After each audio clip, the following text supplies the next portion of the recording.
24-hour event with 33 guest speakers who are sharing their wisdom and exploring the connection between science and spirituality. Today's guest is a guest speaker at this event. To register your place and find out more, go to www.higherselfexpo.com.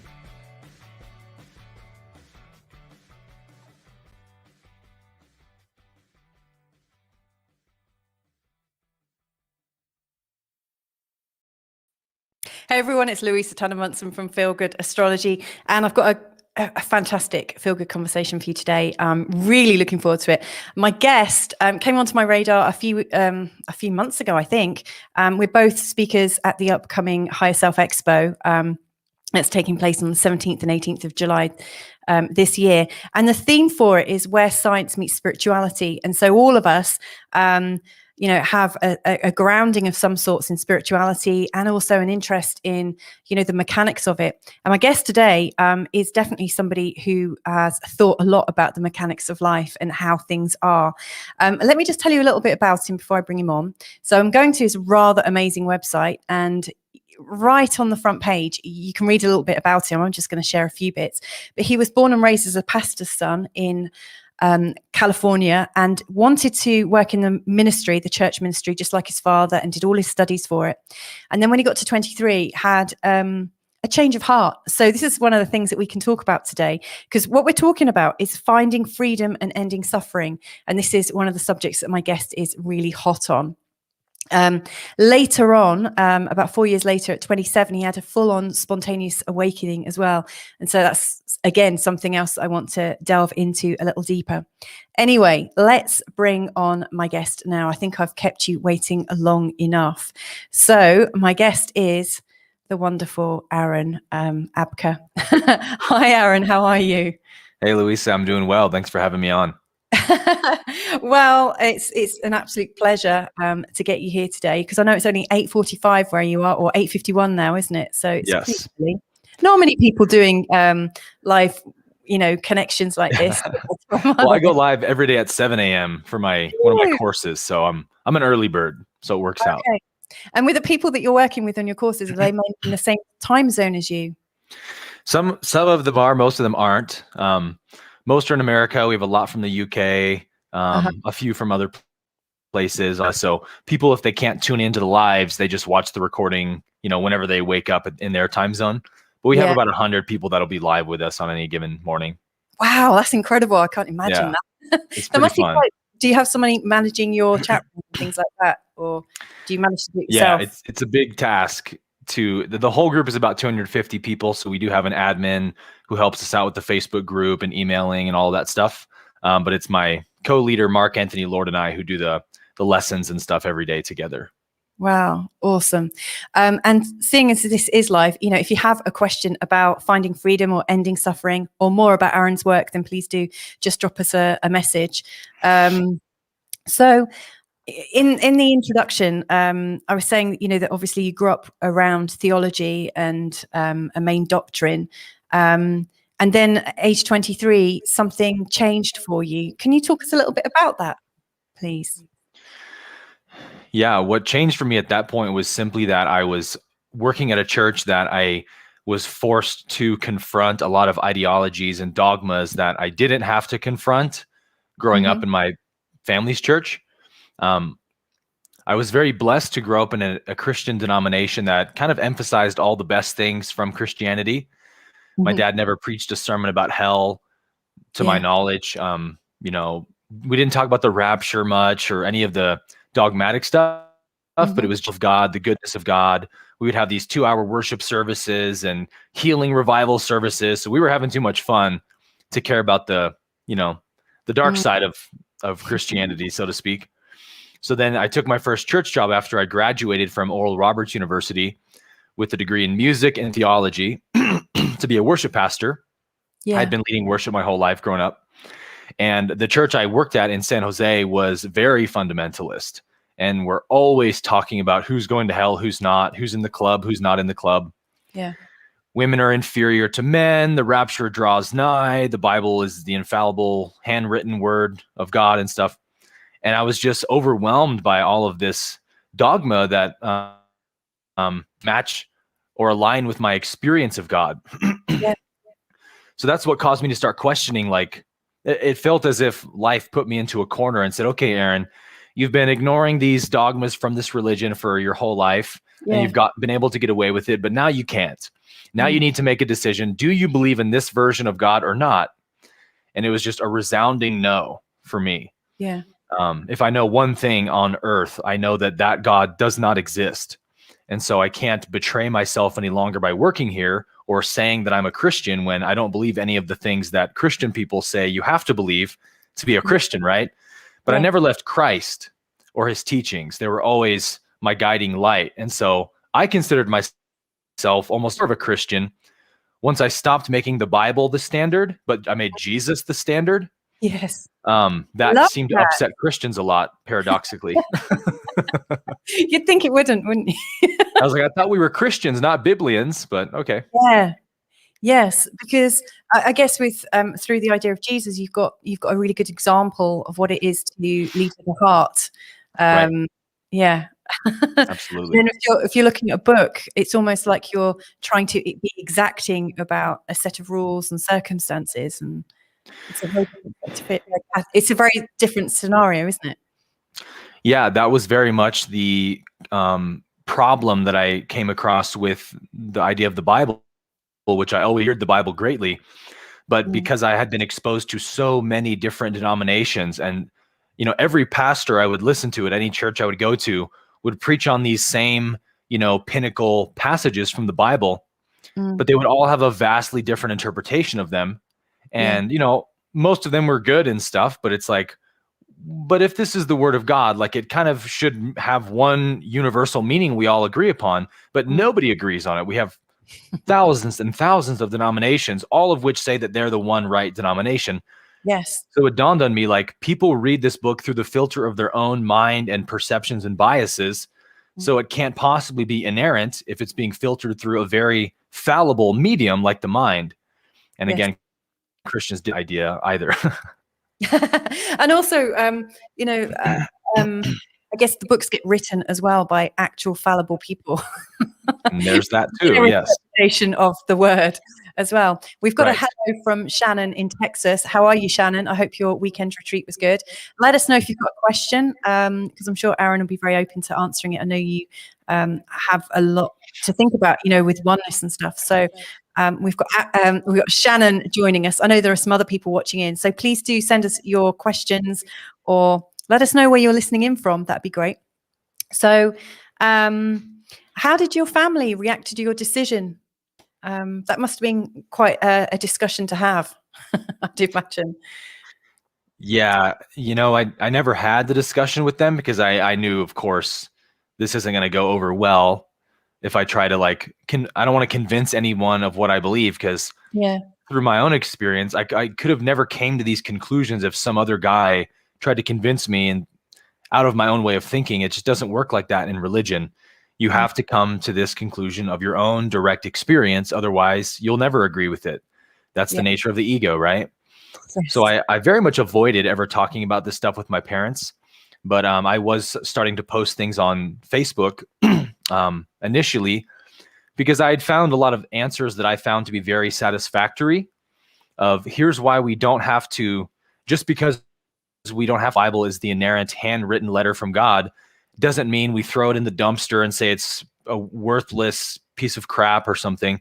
Yeah. A lot of post-Christians will do that with the Bible, and I just found that to be a very unnuanced way of looking at it. And also, it's throwing the baby out with the bathwater, right? There's plenty of good things about good teachings in the Bible we can draw from, and lots of wisdom. So I found these answers that I thought would be very helpful for people who were questioning. Here's why we can believe in a God of justice and righteousness that doesn't torture people forever. Like, there's a mode of looking at justice that doesn't require penal substitution to be the only way it can happen. And I found that to be very liberating. So I would post about it to help other people.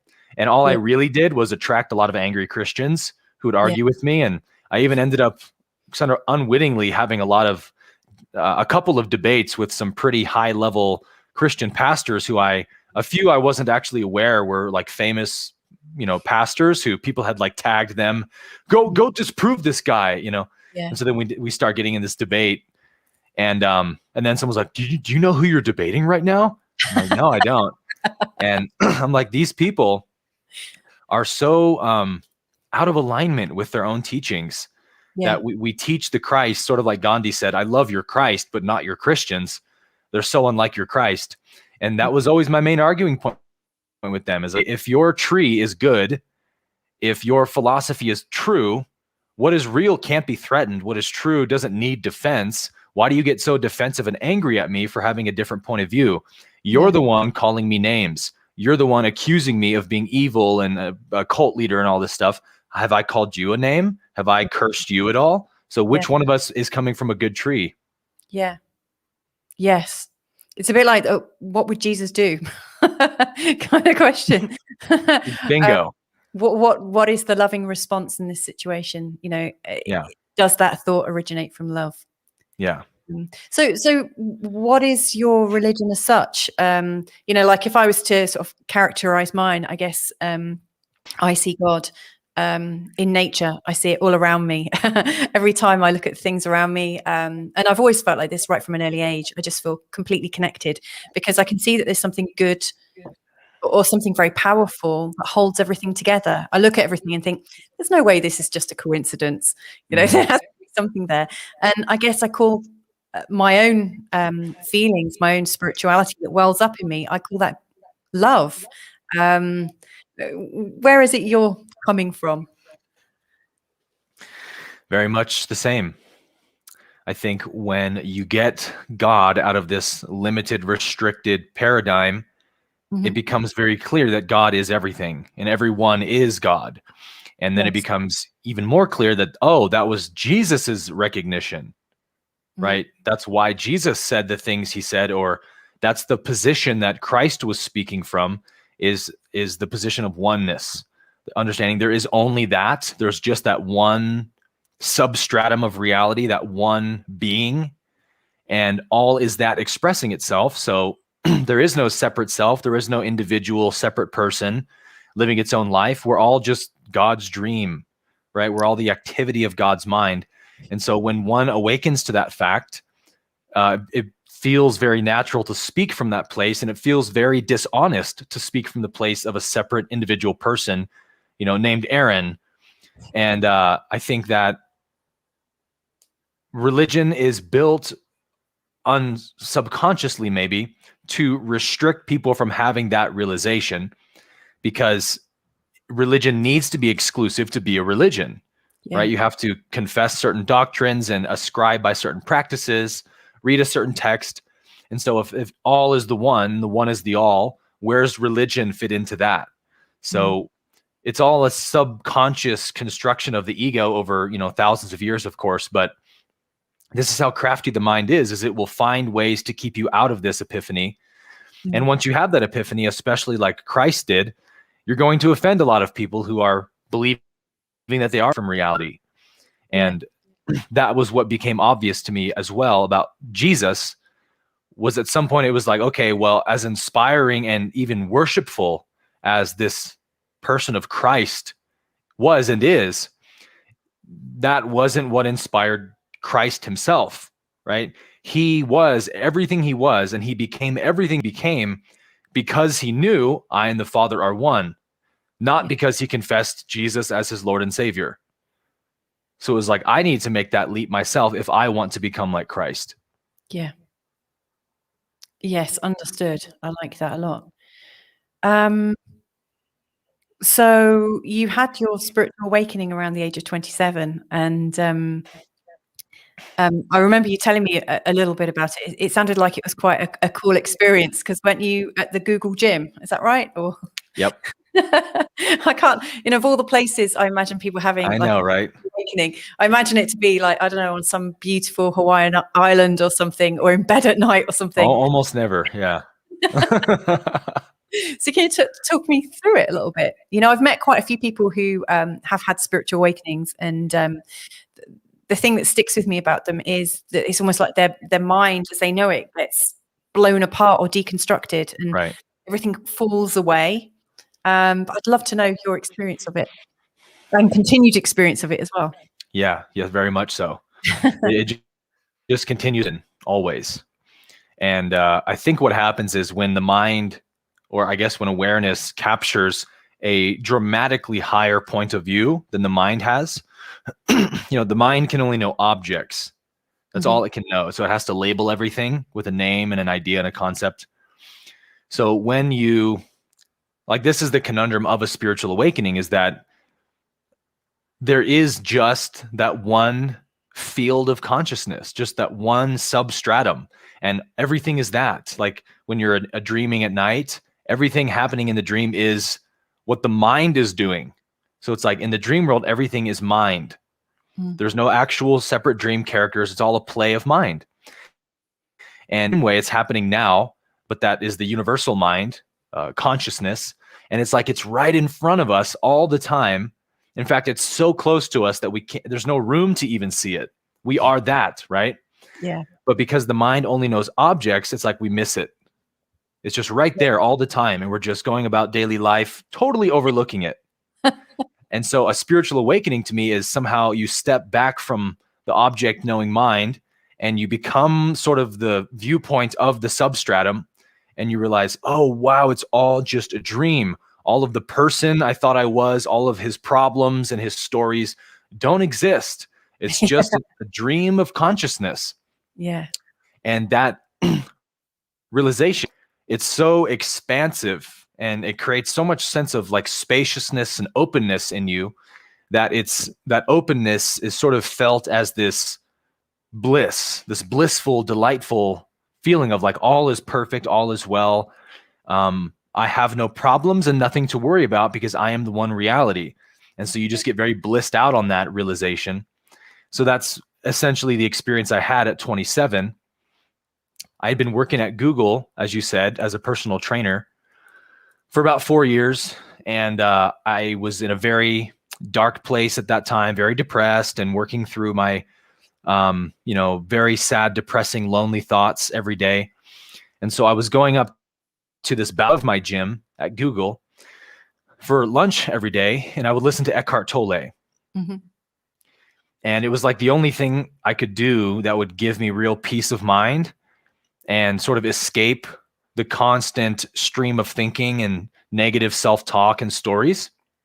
Yeah. So I loved that time of day and I looked forward to it so much. And probably like 3 months or so of doing that, it was just like any other day. And I went up there and was listening to some kind of lecture from Eckhart where he was sort of saying things that our mind says to us, the ego says, and then laughing at it of how silly and trivial it is. Yeah. And so he would laugh, the audience would laugh, I would laugh with the audience, and he repeated, 4 or 5 things. And at the 4th or 5th thing he said, something like, if only things would just go my way, then I could truly be happy. And I would laugh. And I sort of laughed myself into that realization where the picture zoomed out and I had this aerial view and it was just so clear. It's just a story based on memory, moved by this idea that I'm a person. And it's like, there's just this continuity of thought, but no person. There's just thought. And I'm just endowing the thought with an identity it doesn't have. Like I'm giving it all the meaning it has. And I started laughing, just profusely at this joke that the universe was sort of playing on me. I played on myself, so to speak. Yeah. And I was like, oh, it's so brilliantly designed and masterful, but totally illusory. And so I laughed and then I cried and wept at the beauty of it all. And it was like I had no hard feelings against reality for playing this way because I knew it's all for a greater purpose to have this realization. Yeah. Like the greater the obstacle that the self seeks to overcome, the greater the depth of that realization. And so it was actually the depth of my suffering for so many years of depression that was able to catapult me into this spacious aerial view of distance. And so I spent 2 weeks in that state completely unbroken, where I was just totally blissed out. And I would almost like as a thought experiment, would try to remember how to suffer because it seems so impossible to suffer. Yes.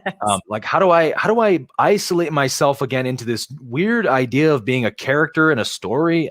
Wow, it's so weird. And then it was 2 weeks to the day that I woke up, and the first sort of egoic thought kicked in that I didn't recognize. And the thought was, wow, it's been 2 weeks that I've been in this state. I wonder if this will be my permanent state. I wonder if I am now enlightened. Yeah. I didn't catch it. And so slowly the ego crept back in, and the stories came back and had meaning again. But the difference was I had glimpsed liberation. I had glimpsed the natural state that we all actually are. And at that point, nothing else mattered. I stopped bodybuilding. I stopped modeling. I walked out of my life and just said, all that matters is this. And pursuing this state is my one desire in life. And so at that point, I used that experience as a catalyst to sort of remember what it's like and use it as conviction I could build upon to sort of reverse engineer how to get back into that state, and eventually just started sort of teaching about it. Wow. It's funny, isn't it, how the ego creeps in. I've spent the last 9 years or so watching babies. I've got 3. Like my oldest is 9 and my littlest is 2. And I've got one That'll that's 5. teach you a lot. Yeah. And what I notice is often, like when they sleep, when they're really, really small, when they wake up, they're quite horrified to be here. Even though I'm right by their side pretty much the whole time, and I wear them and I breastfeed on demand and all that. I'm a very sort of attached mum. And my kids are kind of very dreamy. They're allowed to be those babies that can dream. And I'm not trying to say, come on, do this, do that. I just let them be. But they seem to go off in this place. And I always think they're actually really connected to who they really are. And then they learn, like the ego starts kicking in. They start trying to develop their character, and you start seeing it, and you see the purity almost fall from them. But it's obviously part of their journey. But one of the things that strikes me about small children is they love themselves. These babies, like when they look at their hands, they're just wonder of their hands. They look at their feet when they discover their feet for the first time, or their genitals for the first time. They're really kind of shocked and delighted, and everything is new and wonderful. And they obviously see things that we don't see, or possibly you do, but because they look into like different distances, and you can see they're interacting with something. They're part of something, and we lose that. And I've been around people at the end of their life and seen a similar thing. Do you think, as we're coming into our incarnation and also coming out of this state of being, do you think we kind of go beyond the veils a little bit? What's your experience of that? Very much so. The experience I've had is that enlightenment is an unlearning. Right. It's not, you don't learn anything. You forget everything you thought you knew. And in that sense, children and babies are closer to reality than adults in that sense, because we adults look at children or babies, looking at their hand, and we go, oh, they're just so stupid. They don't know what anything means yet, so they're amazed at it. Soon they'll learn. It's just a hand. And it's like, no, actually, maybe we're the stupid ones because we think we know what reality is. And the baby is in that don't know mind still. It doesn't know what anything is, so it's actually closer to reality because it's not naming it and not labeling it. And so reality is telling the baby what it is. And the baby is in, oh, wow, this amazing wide-eyed wonder that we can all actually recapture again if we can drop our labels and the arrogance that I know reality. And that's the foundation upon which enlightenment is discovered, is that I don't know what anything is, but that I can't know what it is, because the object knowing mind can only know labels and concepts. But the label's not the reality. The map's not the territory. I can study a map of San Francisco and I can explain to you the geography, but I've never stood on the Golden Gate Bridge. I've never tasted the food in San Francisco, walked on Pier 39. I've never experienced San Francisco. And so the object relating mind is like that. It's always staring at the map, and it never puts the map down to like experience reality. And that's really just what the spiritual awakening is putting the map down and seeing the territory. Yes. Yes, that's a similar answer to, if anyone ever asks me if I believe in the globe Earth or the flat Earth, my answer, I have a body answer, like what my body tells me is correct. But then I just have to remind myself, I don't actually know. I'll never know until I actually see for myself what the experience is. And it might be something completely different, which is actually probably what I suspect it is. Like that there is no Earth is probably a more accurate answer. But yeah, right. We are always labeling things, aren't we? Yes. So I guess children are naturally in that enlightenment until we disabuse them of that, until we're almost like they're abusers, aren't we, as we're sort of conforming them and teaching them all these words and they're learning it and stuff. And I guess is that the point of being here, is that we kind of have our own fall from grace and we all have the opportunity to find ourselves again. Is that the whole purpose of being here, the sort of duality, to kind of learn beyond that? Is that the purpose of life here, do you think? Or yeah, in a sense you can say that. In one way of looking at it, there's something that the enlightened or realized being does have the base. I think I lost signal for it. Sorry. Yeah, it's okay. There's one thing that the sage maybe has that the baby doesn't have, which is that the baby is experiencing reality, but it doesn't know that it's experiencing reality. Yeah. It just is. It's just pure awareness, pure experiencing. And reality wants to have this self-aware knowing of itself, which is why it learns illusions and labels to then at some point begin unlearning them, because now it has the contrast of what it's not to be the sort of mirror to what it is. Yeah. And it's maybe a bit complex to understand, but the basic idea is, if I am myself, how can I ever look at myself like truly? Yeah. We can only look at a reflection of ourselves, right? I can't stand outside of myself and see myself, or I really have a conversation with myself that would be genuine. So the source is like that. It is the source. So it is love. It is peace. But in a sense, it can't know that in a self-aware manner without experiencing delusion for a while. Yes. Because reality is best known in the negative. It's not this, it's not this, it's not this. Yeah. And as we negate more and more things, there's an intuitive understanding that builds within our being of what reality is. You can't say what it is, but you can experience and feel and live what it is. And so, yes, this is very much what reality is doing, is that it wants to learn labels and illusions and be stuck as a dream character, then have the awakening of, oh no, I am the dreamer. Yes. And if you've ever had a lucid dream where you have that experience at night where you realize, oh, I'm dreaming. It's Wednesday night. I'm laying in bed and I'm dreaming of this amazing world. It's always an extremely joyous realization, isn't it? You never get depressed when you wake up in a dream. Or if you could maybe capture the feeling you have upon waking up from a nightmare, just that initial realization of, oh, thank God it was just a dream. Yeah. And we all have that in our lifetimes, many, many times. That is the exact feeling you will get when you have a spiritual awakening, is this profound sense of relief and like, oh, all is well. I was so convinced that it really was a nightmare, but thank goodness there's no such thing as nightmares in reality. Yeah. That's great. We've got a question from Stephen. I'll come to that in a second, Stephen. Shannon saying, well put, she really likes your explanation. I want to quickly share with you an experience I had a few years ago now.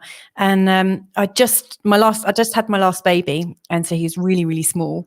And in the night, I dreamt that I was in the basement of a hotel. And it was beautiful, like nothing I'd ever seen before, like beautiful wall, a kind of marble I'd never seen. And there was an infinity pool, 2 infinity pools, which when I reflect back at was like a figure of 8, like the actual infinity symbol as an infinity pool. And I was amazed at the beauty of it all. And I said, I want to put the light on. And I put my hand up And all of a sudden the light just came up, and I was surrounded by all my ancestors, all my descendants. Like time just didn't exist, and everyone was around me, and this sense of love. And then all of a sudden I felt, like if you were to open a bottle of fizzy pop, like Coca-Cola or something, and the bubbles, they start rising, and then they get faster and faster and faster and faster. Yeah.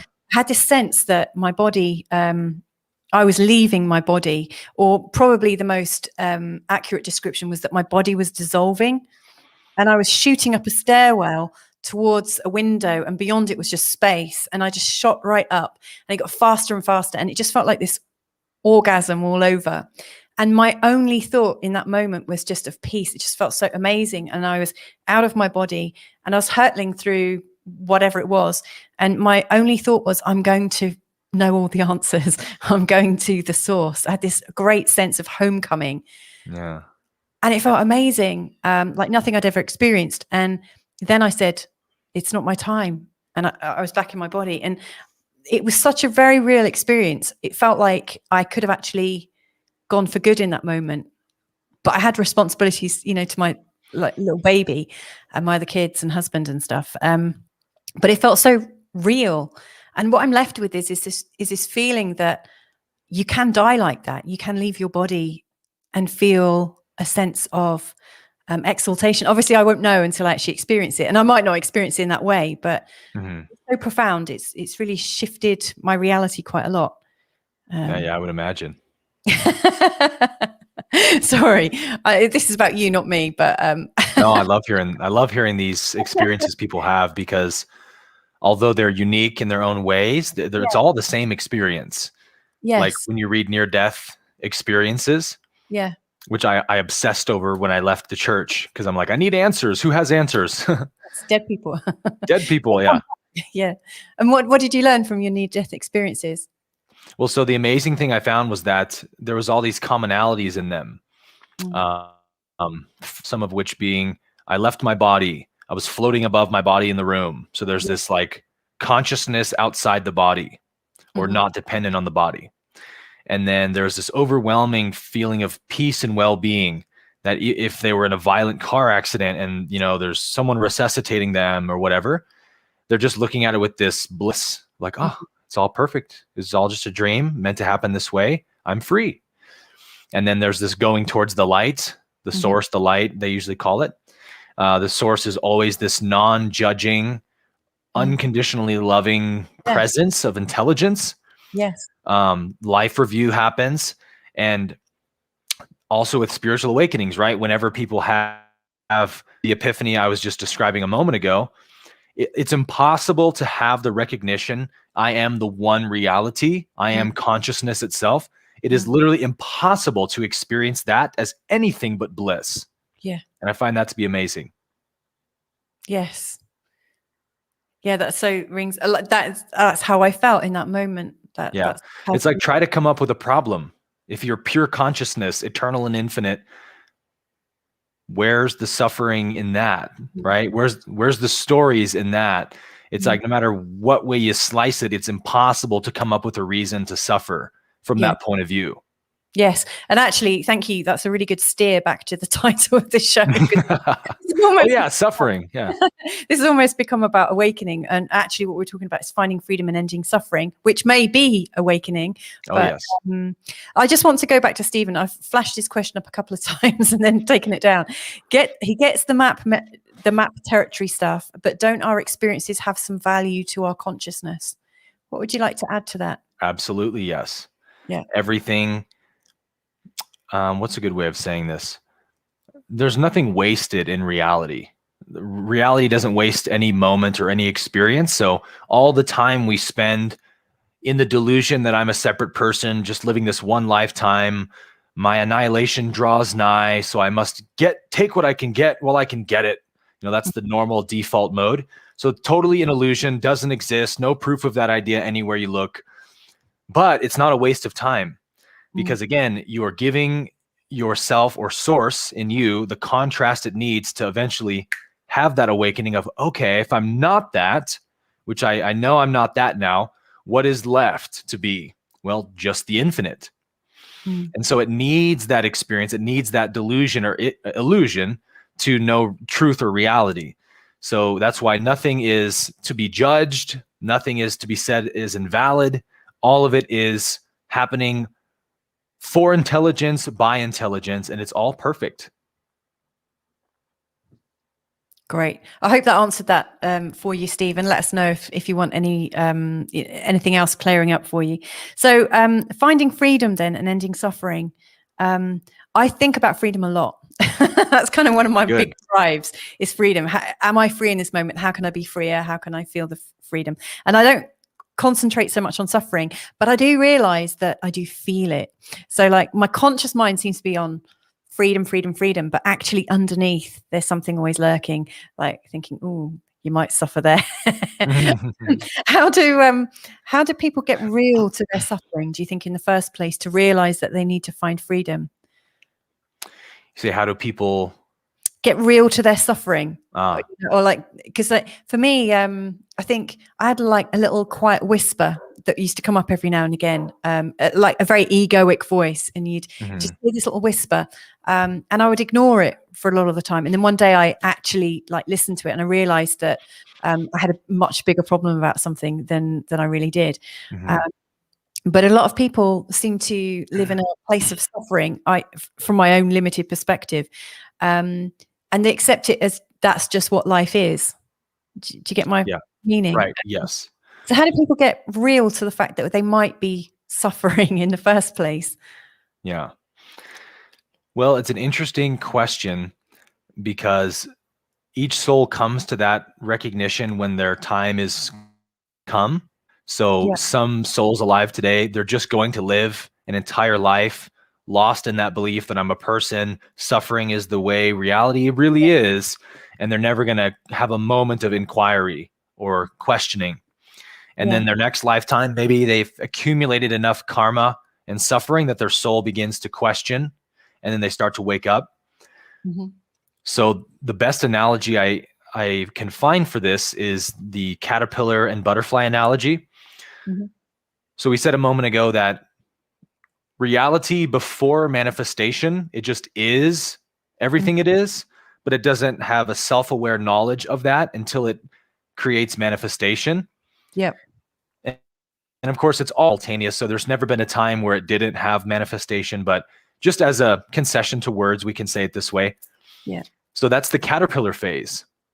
Caterpillar is just innocent. It's just going around eating leaves, enjoying itself. It doesn't know that it's truly a butterfly lying in wait. So the caterpillar, based on instincts, once it eats enough leaves and gets fat enough, starts to spin a cocoon around itself. And it spins the cocoon and then it hibernates for a while. And as it's hibernating in the cocoon, the butterfly wings start to grow. And I believe what happens biologically is that the actual caterpillar body sort of dissolves, maybe not totally, but some enzymes are produced that dissolve the old away. And then the new butterfly's insect's body forms and then the wings form. So as it's growing, right, at a certain point, the butterfly grows large enough that it's starting to suffocate in the shell. And so that's when the thrashing starts to happen. So when we watch a butterfly break out of its cocoon, we all go, wow, what a beautiful thing to witness. Oh, look at it. It's so beautiful. But from the butterfly's point of view, it was having a near-death experience. Oh my goodness. I've never thought about it like that. Yeah, it's the suffering that causes the butterfly to begin, jabbing around and trying to break out of this shell. And once it breaks out of the shell, then it sees itself in its true sort of final form. It's this gorgeous brand new creature that can now fly, like it's free, right? It's unbounded. And that's what happens with us, is that we suffer so much that there's just this survival instinct sort of thing that kicks in of like this, I've got to get out of this. I've got to stop suffering. And that's all I can really say was for me, is that from the time I can remember, like I always had this huge aversion towards suffering. Something about it felt wrong. Like this can't be right. This can't be the nature of reality. Surely something has gone wrong somewhere that I'm feeling this way. And I do attribute that to the God that I was taught from childhood. in church that God is love, God is Yeah. goodness. He wants only good. He does only good. And I'm thankful for that upbringing, because it was what taught me to question my suffering, as I know that this isn't the nature of God, and I know this isn't God doing it to me. Mm. So I've got to figure out where I've messed up. Yeah. Yes. And I guess so when we do decide to end the suffering and we find our way out of that, that is when the freedom begins. Is that what you'd say? Well, it's different as well, because each soul, again, has different levels of karma. Yeah. And so some rare beings like Eckhart Tolle, or many of the sages we could name, they're clearly very old souls. Mm-hmm. So they're carrying many more lifetimes of experience, which means their vibration is much higher than maybe the average soul here. Yeah. So when they come to questioning, like, Eckhart Tolle's famous story, I think he was 30 years old and he was lying in bed saying, I cannot live with myself any longer. I cannot live with myself any longer. And then the question came to his awareness, who is the me that I can't live with? There's two selves in here. Which one's the real self? And that question sparked an immediate destruction or annihilation of the ego that never came back again, similar to Byron Katie. So that can happen, that the question brings instant freedom. But for the overwhelming majority of us, it's more of a slow dissolving, a slow cooking process, where these mental tendencies keep arising into awareness, and we continually question, wait, who's having that thought? Who feels that way? Who cares about that story? And then inquiry goes on, and you just dissolve slowly, bit by bit, that separate self, belief system. And that's been more my experience, but I'm very thankful that I had the glimpse that I had to give me sort of that verifiable evidence to draw from, that no, total freedom is absolutely available. So whatever appears that doesn't seem like absolute freedom to me, I'm going to question it. Yes. I think that's a really good habit, actually. I mean, you were talking about unlearning things, and actually it's what we're doing with our kids. We're kind of unschooling them, trying to get them to question everything, which we may be doing more damage than good, but hey, it seems to be working for the moment. I think we have to be vigilant, don't we? Because if we're not, it would be very easy to slip back into this reality, because it's kind of there are bonuses. We're kind of paid well when we play the game of reality. Yes, very well said. Yeah, it's very enticing. And what I'm seeing playing out right now is kind of like a global awakening. Whether it's a full-on spontaneous one or not, I don't know. But I'm seeing this kind of shift in consciousness going on right now. I wonder what it looks like from your perspective. Is that what you're sensing in the field? I mean, what do you do? Like, do you tune into everything? I mean, you don't have to, do you? I mean, are you just connected to everything all the time? Yeah, I think that becomes more your direct experience once you begin to embody these understandings of I really am everything. Yeah. Everything is experiencing this point of view right now, called Aaron, which is a unique expression of the one, and it's beautiful in its own right, but it's just a dream. It's not ultimately reality, because it's impermanent. It doesn't last. And that one consciousness is also experiencing every other point of view. And that just becomes intuitively very obvious and clear. So it's not like you have to remind yourself to love or not to judge. You just lose the capability of judging. It makes such little sense to you to judge others when you know they're really just you having another experience. That you're just like, yeah, no, if I was in that body and I lived that lifetime, I would, all the stuff they believe. Yes, I totally get you. I love that. That's really, from my perspective, that just seems really kind and generous as well. Right. That's love. So it's loving, isn't it? It's a loving way to be. And Shannon's actually agreed. She's also said, yes, I find if I'm not listening into the whispers, my body will bring it to my attention. I've always questioned the suffering belief too. So I think we can experience these things from multiple levels, can't we? Not just, like you were saying with Eckhart, he was thinking about it, and his thinking actually brought about the awakening, but we could actually feel it into reality too. Oh, very much so. That's sort of the hallmark teaching in my masterclass Mm-hmm. is what I call the 3 beliefs of ego, which are thought remnants of our 3 negative emotions. Or another way of looking at it is our 3 negative emotions: sadness, anger, and fear. Mm-hmm. There's many variations of those 3 emotions, but just those 3 basic primal energies: sadness, anger, and fear. Root chakra, sacral chakra, solar plexus chakra. Yeah. Those emotions are actually responding to 3 misperceptions of reality that the mind has, And which what is are essentially the belief in lack, they? Yes. the idea that outcomes can fulfill me. I call it outcome happiness. We're always looking to some thing or object to deliver me fulfillment. That's Mm-hmm. the second misperception, is nothing in the world has fulfillment in it. And the third would be basically personal doership. I'm the doer, I'm the controller, I'm making life happen, I'm turning the gears of life, right? And so if I turn the gears and a negative outcome happens, that's called guilt. If I Yeah. turn the gears and a positive outcome happens, that's pride. Yeah. But neither is I happening. love You are one of the gears, right? Yeah. I love that. One of the things I find as a coach is guilt seems to rear its head quite a lot in people's lives. You know, the guilt about. So that's personal doership, and that is based on a false reality. It's a fake Right. belief. I am the doer is the false reality. Yes. Yes, that's great. I love that. I remember I used to listen to Brian Tracy years and years ago, about 20 years ago, and he used to say there are guilt throwers and guilt catchers. They're always really well matched Right. to play that game. I like that. So sadness, anger, and fear are the emotions on the beliefs in lack, outcome, happiness, and personal doership. Thank you for that. Yeah.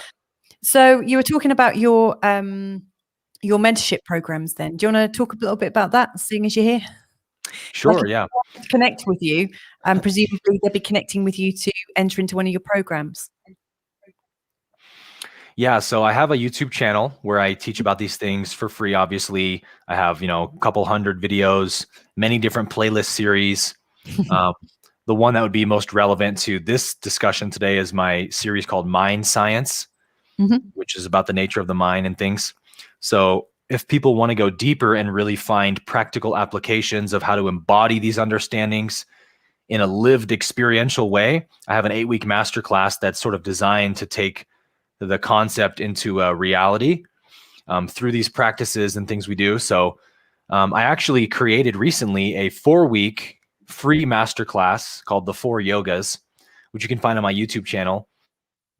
And it's like a taste test of what my masterclass is like, where each week has video lecture that teaches the primary practice and concept for the week, like non-doership maybe. And then a worksheet that gives you the practice to go through throughout the week. Mhm. And then there's a weekly mantra for each lesson that you repeat just constantly. And we give you a phone wallpaper background with the mantra on it. So, every Mhm. time you open your phone, you're seeing it and just really saturating your Yeah. mind in it. Yes. And then we have a guided meditation that you do every morning, which also just ingrains the understanding for 10 or 20 minutes. Mhm. And then a Q&A at the end of each week where I sort of went and answered people's questions about the practice.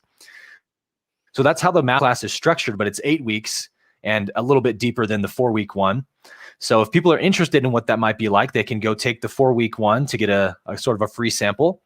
And Yeah. then they can click on the link to book a discovery call with somebody on my team to kind of talk with them about if this course is right for them and what they're looking for. Yeah. And so that's the course that I offer. And then the other one is just my ACIM program that I mentioned at the beginning, where we go live every morning and do the daily lesson. Yeah. ACIM, A Course in Miracles, right? Just for people Yes. that don't recognize that. Yeah. Can you talk about the Course in Miracles briefly? Yeah. A Course in Miracles is one of my very favorite texts. It's a channeled text from the 1970s. And it's basically about how to find the peace of God or inner freedom. And it's written or channeled from the sort of gospel language of the New Testament. So it's a non-duality text that uses Christian language as the pointers to these non-dual truths. So it will use words that we grew up with, like salvation, the Christ, Holy Spirit, but it gives very deep non-dual and spiritual understanding and meaning to these words that is, I find, to just be endlessly profound and really is sort of a handbook to enlightenment. So it has a main text, which is very, very long, and then it has 165 daily lessons that you just do one lesson every day, and it sort of just reprograms your mind to see reality rather than the ego's world. And so, yeah, we go live every day with our group and do the lesson, and then we have a master class on Thursday nights where we discuss one of the key terms or words that the course uses and kind of really break open the meaning behind it. Yeah, that's fantastic. I've got quite a few friends that go around and around and around the book, you know, and you know what they're still I've got a friend who's gone around it like sort of like for 10 years and is still learning more. It goes deeper. Oh, yes. Yeah. It gets deeper every time you do it. Yeah. It's amazing. That's fantastic. So the Higher Self Expo is coming up, isn't it? I think you're going live on the 17th of July. Can you tell us a little bit about what you're going to be talking about? Yeah, so I'm going to be teaching from the Law of One, which is a great text for science meets spirituality. Yeah. And I believe I'm going to be talking about the sort of the science of reincarnation as taught in the Law of One through the 7 densities model that it teaches. So it's sort of like the blueprint that the soul takes on its evolutionary path. Wow. And at some point in that blueprint or path, we become the higher self. And so there'll be a lot of maybe new angles or understandings of what the higher self is. The Law of One teaches that are really, really profound and obviously just kind of matches the name of the expo very well. So I'm looking forward to it. It'll be fun. Yeah, it'd be great. Thank you. Well, I feel like I've had loads of your time right now. And I guess, yeah, I think we've sort of like spoken around finding freedom and ending suffering. Like, what is the definition of suffering? How we know we're free, and a little bit around that. Do you want to leave us with one final thought? You know, what final thought do you think would be really good for people who are listening in today? Sure. Yeah. I think what you just said might be a good conclusion to this discussion. What is the definition of, there's a different ways we could just define it, but Buddha defined it. Always confusing, isn't it? Which right arm, left arm? Defined suffering as you suffer because you desire, right? Is what the Buddha said. And so to me, suffering is really a misplaced desire when we desire impermanent things. So anything in the world. When we desire the transient, we have to suffer from that because we're attaching our sense of fulfillment to an unreality or something that isn't lasting. So it's destined to let us down. And if we can just sort of turn that desire around, see the source from which it comes from, we find instantly that all desire actually is for God, to know God, to love God. And this has been what really maybe capitulated my journey, was almost coming back to my Christian roots after spending so much time in the wisdom traditions of Buddhism and Hinduism, Advaita Vedanta. I learned so much about reality that the Christian tradition couldn't have taught me.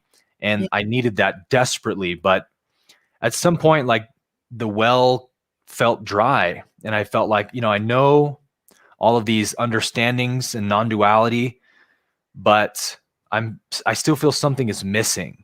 There's an essence that I'm still looking for. What is it? And at some point it dawned on me, like I remembered almost like a trauma that you've forgotten. It was like I had forgotten my entire life as a Christian kid was spent just in daily worship and admiration, and every moment in the car, being alone in my classroom, I was just always thinking about God, looking at the clouds and wondering what God is like, and just being lost in this mystery and wonder of who God is. And it clicked for me, like, oh, that's what it is. Like, I used to love God, like, you can love God. I almost forgot. I was so busy trying to know God that I forgot that God is love. And that was what really sort of ended the journey for me. I no longer feel like I'm on a to get free or find something. I'm just daily enjoying and living and deepening in this love affair that I have for God. And so my teachings are more and more pointed in that direction. I love talking non-duality and the nature of the mind, but that in and of itself can't truly liberate the soul, because it's the love of God that does that. So just to remember that love is the ultimate answer to what we're all looking for, I think is the highest truth that there is. So you really have gone on a circular journey then, haven't you? Very much so. Yes. That's perfect. Thank you so much for your time today, Aaron. I've really enjoyed connecting with you and hearing more from you. And I hope we get to do something like this again at some point in the future. But it's been great. Thank you so much. I would love it very much. And thank you for having me on. It's been a pleasure. Yeah, pleasure. Definitely. Thank you very much. So if you've enjoyed that, please feel free to check Aaron out. You can see his website. If you've got good eyesight, I'm really staring. I'm not actually looking at your chest there, Aaron. AaronAbke.com. Thank you. www.aaronabke. Is it Abke or Abke? How do you pronounce Abke. it? Abke. Well, Abke. the Germans say it Abke. You're right. Yeah. But we Americans say it Abke. Yeah, actually, I realized I made another pronunciation faux pas right at the start when I said you were a son of a pastor, and I thought, hang on, pastor probably sounds better because it makes it sound like, you know, you're born of some great big like pastor, you know, like, you know. So right. So aaronabke.com, and you can be found on everywhere, pretty much YouTube, Instagram, Facebook. Yep, YouTube, Facebook, Instagram are my big three. Okie dokes. Great. So if you like this, feel free to connect with Aaron. And of course, if you want to connect him for some more feel good conversations, then just like and subscribe and stay connected to me too. Anyway, lots of love to you all. Bye for now. Ooh. If you've enjoyed this conversation, then why not support today's guest at the Higher Self Expo in July 2021. The Higher Self Expo is a worldwide 24-hour event with 33 guest speakers who are all sharing their wisdom and exploring the connection between science and spirituality. To register your place and find out more, go to www.higherselfexpo.com.